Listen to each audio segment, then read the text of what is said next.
Hey, we kind of got a session. Skip's on a heater. Like really good sessions like that don't happen too often. I might be an old man before another session like that happens. So I really just wanted to milk it.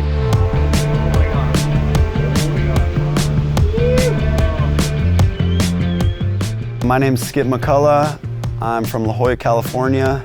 I'm 27 and I'm a general contractor and surfer sometimes. I grew up surfing all the reefs. I like to just be at the best reef, you know, when the tide and the wind and the swell's right. So if it's good, I want to be there. I always have seen giant barrels out there. It's always so hard and everybody knows it's such a shifty wave. But the last 3 or 4 years, I've really tried to focus on like, what does it take to actually wrangle one of these waves out there? So this year, it all kind of came together. Like the morning kind of started out and the waves weren't too good. Like we didn't even really see any good waves, but there was like a bunch of kids standing around like waiting, like who's gonna paddle out? I wanted to be the first guy out there. I wanted like everybody else to like meet me out there. I didn't want to like paddle out and have to be like, hey, how was it? I wanted like people to be coming up to me and be like, hey, how is it? So I just like didn't even really think too much and just got out there. This is the board I rode that day. It's a 6'6" Xanadu. I left my house at like, it was dark when I left my house that morning and all I have are white Xanadus.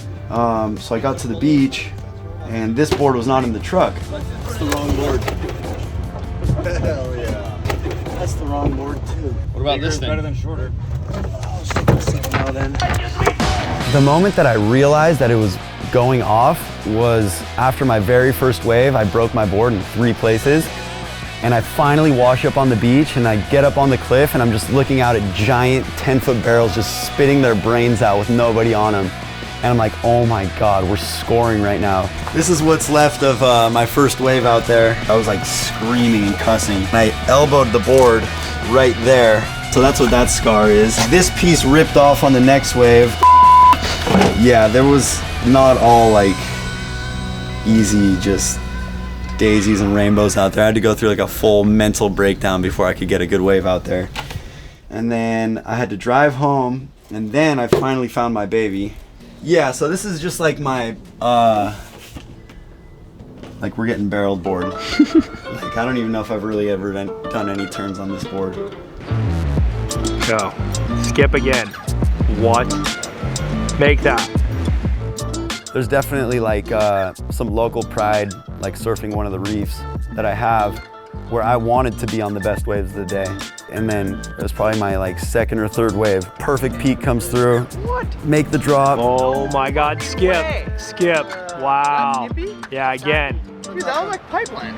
That was one of those moments where I was just like, yep, this is everything I've ever dreamed of right now. When you're paddling back out, you're just looking at these giant chopu barrels and you're like, look to the beach and you're still in La Jolla, you're like, dude, what is going on out here right now?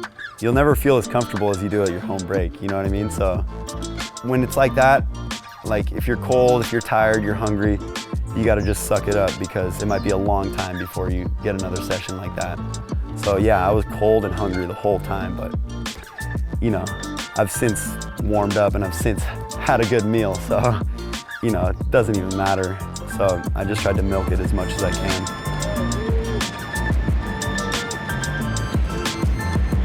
God. Perfect.